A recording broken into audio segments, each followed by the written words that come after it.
दोस्तों इस वीडियो में बात करेंगे वसीयत से जुड़े बहुत ही महत्वपूर्ण टॉपिक पर। इस वीडियो में जानेंगे आप कि यदि मान लीजिए आप किसी भी कृषि भूमि की वसीयत कर रहे हैं या आपको कोई वसीयत करवा रहा है तो आप किन किन नियमों को आपको फॉलो करना, किन किन नियमों को आपको ध्यान रखना बहुत ज़रूरी है। और यदि मान लीजिए आपकी कृषि भूमि से हटकर अन्य कोई संपत्ति है तो आपको कौन कौन से नियमों का पालन करना जरूरी है। जी हाँ दोस्तों, दोनों ही नियम, जैसे मान लीजिए आपके कोई भी व्यक्ति जो है वो कृषि भूमि आपको वसीयत कर रहा है या आप किसी को वसीयत कर रहे हैं तो वहाँ पर अलग नियम है। और यदि मान लीजिए आपकी कोई कृषि भूमि से अदर संपत्ति है तो वहाँ पर कुछ जो नियम हैं वो अलग होते हैं। तो चलिए वीडियो शुरू करते हैं। इससे पहले आपसे अगर मान लीजिए आपका कोई इस टॉपिक से जुड़ा कोई प्रश्न है तो आप मुझे इंस्टाग्राम पर फॉलो करके पूछ सकते हैं। इंस्टाग्राम आईडी की लिंक वीडियो की डिस्क्रिप्शन में दी गई है। सबसे पहले बात करेंगे उत्तर प्रदेश राजस्व संहिता यूपीआरसी की धारा 107 के बारे में कि भूमिधर या आसामी द्वारा वसीयत के प्रावधानों के बारे में। देखिए, अगर मान लीजिए आप उत्तर प्रदेश से नहीं हैं या अन्य किसी राज्य से हैं तो भी आप किसी व्यक्ति को वसीयत कर सकते हैं, क्योंकि हिंदू उत्तराधिकार अधिनियम जो है वो पूरे भारत पर लागू होता है। तो वहाँ उसके अनुसार आप वसीयत तो कर सकते हैं। लेकिन मैं यहाँ पर अगर मान लीजिए आप किसी अन्य राज्य से हैं तो वहाँ पर कोई अन्य जो भूमि विधियाँ जो होती हैं, जो भूमि विधियाँ जो राजस्व सहायता होती है, हो सकता है उसमें थोड़ा बहुत चेंज आ जाए, लेकिन आपको वसीयत करने का तो अधिकार है ही। चलिए बात करते हैं यूपीआरसी की धारा 107 के बारे में, भूमिधर या आसामी द्वारा वसीयत। यूपीआरसी धारा 107 के उपबंधों के अधीन रहते हुए संक्रमणीय अधिकार वाला, ध्यान रहे, संक्रमणीय अधिकार वाला भूमिधर किसी जोत में अपने हिस्से को इच्छा पत्र यानी कि वसीयत कर सकता है। किसी व्यक्ति को वसीयत जो है वो कर सकता है। अगर मान लीजिए आप संक्रमणी और असंक्रमणी में अंतर नहीं जानते हैं तो वीडियो की डिस्क्रिप्शन में इस वीडियो की लिंक दी गई है, आप संक्रमणी और असंक्रमणी में अंतर जान सकते हैं। तो सबसे पहला वसीयत जैसे कोई व्यक्ति कर रहा है तो सबसे पहले तो यही देखना है कि वो व्यक्ति संक्रमणीय अधिकार वाला भूमिधर होना चाहिए, तभी वो किसी को वसीयत कर सकता है। दूसरा जो पॉइंट है वो है अनुसूचित जाति या अनुसूचित जनजाति से संबंध। संक्रमणीय अधिकार वाले किसी भूमिधर के संबंध में धारा 98 यूपीआरसी की धारा 98 और धारा 99 के उपबंध वसीयत किए जाने के नियमित उसी प्रकार लागू होंगे जैसा कि वे जीवन काल में अंतरण के लिए लागू होते हैं। यानी कि अगर मान लीजिए कोई भी व्यक्ति वसीयत करता है, यानी कि अगर कोई व्यक्ति अनुसूचित जनजाति से या अनुसूचित जाति का है तो वो अन्य किसी व्यक्ति को वसीयत जो है वो नहीं कर सकता है। 98 और 99 के सभी उपबंध वहाँ पर लागू होंगे। ठीक है। तीसरा पॉइंट है, इस धारा के अधीन प्रत्येक इच्छा पत्र यानी कि वसीयत की विधि रूढ़ि या प्रथा के किसी बात के होते हुए भी लिखित रूप में 2 साक्षी द्वारा अनुप्रमाणित होगा और रजिस्ट्रीकृत किया जाएगा। देखिए, यूपीआरसी की धारा 107 के अनुसार उत्तर प्रदेश में यदि मान लीजिए आप ज़मीन की किसी भी व्यक्ति को वसीयत करा रहे हैं या आपको कोई कर रहा है तो वहाँ पर 2 साक्षी, जो 2 गवाह होते हैं वो बहुत ज़रूरी हैं और उस वसीयत का रजिस्ट्री होना बहुत ज़रूरी है।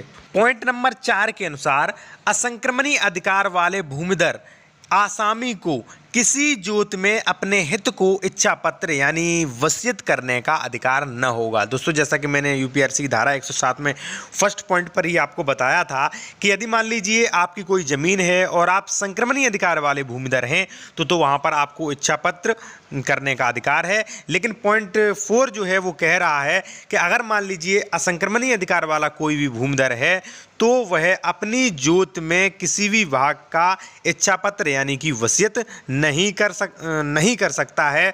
और पॉइंट 5 के अनुसार इस धारा के उपबंधों के उल्लंघन में की गई कोई भी वसीयत, अगर मान लीजिए आपने धारा जो यूपीआरसी की धारा 107 जो है उसके उपबंधों का उल्लंघन किया, उसके नियमों का उल्लंघन किया, तो जो भी वसीयत की गई है वो वसीयत शून्य अर्थात अमान्य होगी। दोस्तों, अब बात करेंगे यदि मान लीजिए आपकी कोई कृषि की ज़मीन नहीं है, आपकी कृषि की ज़मीन से कोई अन्य संपत्ति है तो वहाँ पर जो वसीयत की जाएगी वहाँ पर क्या ये नियम लागू होंगे और कौन से नियम लागू होंगे। तो देखिए सबसे पहले जो जैसा कि मैंने आपको फर्स्ट पॉइंट पे बताया था कि संक्रमणीय अधिकार वाला भूमिधर होना चाहिए। ठीक है, ये तो भाई कृषि की जमीन है वहाँ पर लागू होगा। अगर मान लीजिए कोई मकान है तो वहाँ पर संक्रमणीय अधिकार कोई भी महत्व नहीं रखता।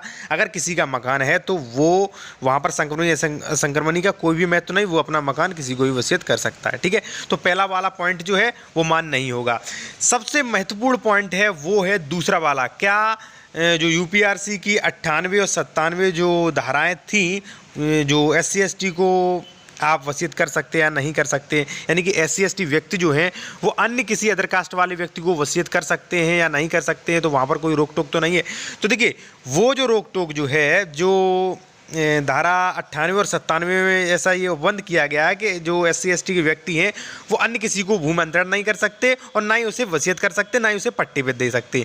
लेकिन कृषि से अन्य भूमि जो है वहाँ पर धारा 98, 97 यानी कि SC ST वाले नियम जो है वहाँ पर लागू नहीं होते। कोई भी SC ST व्यक्ति जो है उसकी कृषि भूमि से कोई अन्य संपत्ति है तो वह किसी व्यक्ति को वसीयत कर सकता है, चाहे वह व्यक्ति जिसको वसीयत कर रहा है चाहे वह जनरल कास्ट का हो या OBC हो। वहाँ पर कोई भी ऐसा उपबंध जो है वो नहीं है कि वहाँ पर अमान्य कर दिया जाए, या मान लीजिए वहाँ पर जो SC ST व्यक्ति को लोग जो हैं वो उसको संपत्ति की वसीयत न कर पाए, ऐसा कोई भी उपबंध नहीं है। अब अगर बात करें तीसरे पॉइंट के बारे में कि इस धारा के अधीन प्रत्येक इच्छा, जो जैसा कि मैंने बताया था कि 2 साक्षियों का और रजिस्ट्रीकृत होना बहुत जरूरी है। तो देखिए अगर मान लीजिए आप कृषि भूमि से अन्य किसी भी संपत्ति की वसीयत करते हैं, फिर भी वहाँ पर आपको 2 साक्षी, 2 गवाह और रजिस्ट्री का, यानी कि जो भी आप वसीयत करवा रहे हैं उसकी रजिस्ट्री जरूर करवा लें, क्योंकि उससे आपकी जो भी वसीयत है वो बहुत ही मजबूत और एक वैलिड वसीयत हो जाती है। इसके अलावा अगर हम बात करें चौथे पॉइंट के बारे में, तो जैसा कि मैंने बताया है असंक्रमणीय,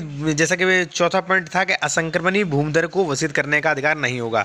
जैसा कि मान लीजिए आप कृषि भूमि से हटकर किसी भी संपत्ति की वसीयत कराते हैं तो वहाँ पर संक्रमणीय और असंक्रमणीय का कोई भी महत्व नहीं होता है, वहाँ पर वसीयत आसानी से की जा सकती है। अब 5वें पॉइंट के बारे में बात करें तो कि 5वां पॉइंट कहता है कि इस धारा के उल्लंघन में की गई वसीयत शून्य होगी।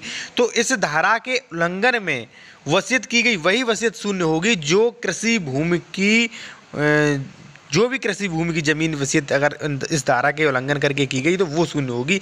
अन्यथा के तौर पर कृषि भूमि से अगर अन्य कोई संपत्ति है, आपका घर है, आपका प्लॉट है, आपकी कार है, कोई भी अन्य चीज़ है, उसकी वसीयत जो है इन नियमों के आधार पर कोई भी जरूरी नहीं है। और अगला सबसे महत्वपूर्ण पॉइंट ये है कि अगर मान लीजिए कोई भी ऐसी संपत्ति है जो पैतृक संपत्ति है तो पिता वहां पर किसी एक विशेष पुत्र को अपनी संपत्ति की वसीयत नहीं कर सकता।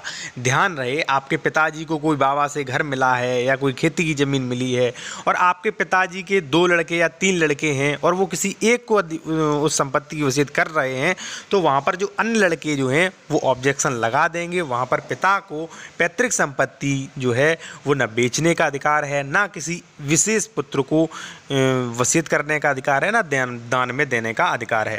दोस्तों यदि आपका कोई प्रश्न हो तो आप मुझे कालमी 4 ऐप पर फ़ोन करके पूछ सकते हैं।